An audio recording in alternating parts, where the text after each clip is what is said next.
اور اس ایک رات کی عبادت اللہ نے 80 سال سے بڑھ کر کی. اسی لیے جب یہ رات آئے تو اس میں مغرب کے بعد غسل کرنا سنت ہے. بعد مغرب حضور علیہ السلام کا معمول ہے کہ اللہ کے حبیب صلی اللہ علیہ وسلم بعد مغرب غسل فرماتے تھے. اس کے بعد آقا کریم صلی اللہ علیہ وسلم مسجد میں عبادت کرنا اس رات کو پسند کرتے تھے. گھر میں بھی کر سکتے ہیں، لیکن بلکہ صحابہ کرام تو شب قدر میں نئے لباس کا اہتمام کرتے تھے، نئے کپڑے وہ پہنتے تھے شب قدر میں. کچھ صحابہ تو ایک ہی لباس سلا کر رکھے ہوئے تھے، جیسے حضرت انس ابن خزیمہ وغیرہ، کہ یہ حضرات اسی رات میں وہ لباس پہنتے تھے اور پھر کسی وقت اس لباس کو استعمال نہیں کرتے تھے.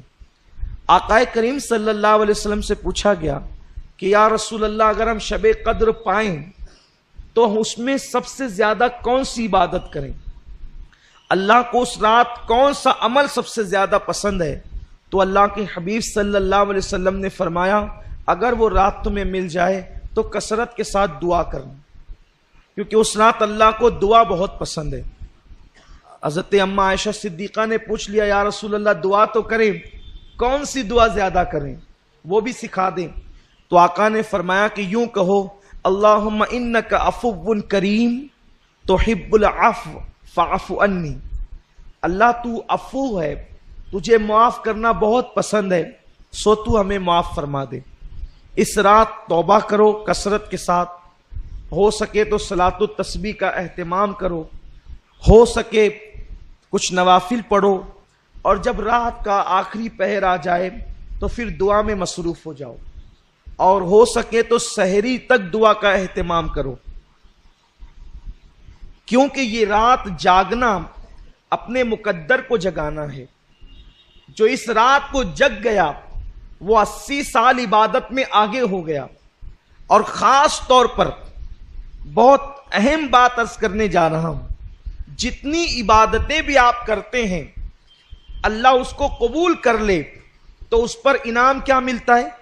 جیسے کسی نے حج کیا تو حج کرنے والے کے سارے گناہ معاف ہو جاتے ہیں، وہ ایسے پاک ہو جاتا ہے جیسے ابھی اپنی ماں کے پیٹ سے پیدا ہو. اسی طرح جمعہ کی نماز پڑھ کے جانے والا ہفتے بھر کے سارے گناہ معاف ہو جاتے ہیں. اسی طرح رمضان شریف کے روزے رکھنے والا گزشتہ رمضان شریف اور اس رمضان شریف کے درمیان جتنے گناہ کیے تھے اللہ سب معاف کر دیتا ہے، سارے گناہ معاف ہوتے ہیں. لیکن شب قدر کی ایک انفرادی خصوصیت یہ ہے جو حج میں بھی نہیں ہے، بڑی ذمہ داری سے عرض کر رہا ہوں، جو حج میں بھی نہیں ہے، جو رمضان شریف کے روزوں میں بھی نہیں ہے. اگر کسی کو شب قدر مل گئی تو انعام کیا ملتا ہے؟ آقا فرماتے ہیں اگر کسی کو شب قدر ملے اور وہ اس میں عبادت کر لے تو اللہ انعام کیا عطا کرتا ہے؟ جتنے گناہ کیا ہے وہ بھی معاف کر دیتا ہے، اور جو ابھی کیا نہیں ہے کرنے والا ہے اللہ اس کو پیشگی معاف فرما دیتا. کتنا بڑا کرم ہے. لیکن شب قدر ملنا چاہیے، اور وہ متعین نہیں ہے، لیکن ہم تو بس اللہ پر امید کرتے ہوئے جو ہے وہ شب قدر میں عبادت کرتے ہیں. ام المومنین اماں عائشہ صدیقہ فرماتی ہے حضور اس رات تہبند اتنا کس کے باندھتے تھے. میں نے پوچھا حضور اتنا کس کے تہبند باندھتے ہیں؟ تو فرماتے ہیں عائشہ عبادت کے لیے کمر کس رہے ہیں. جب ٹائٹ کوئی چیز کمر میں باندھی جائے تو پیٹھ سیدھی ہوتی ہے، اور اس میں کھڑے رہنے کے اندر جو ہے وہ انسان کو مدد ملتی ہے. تو ایک تو عرفن ہے کمر کسنا، اور ایک تو حقیقتاً ہے.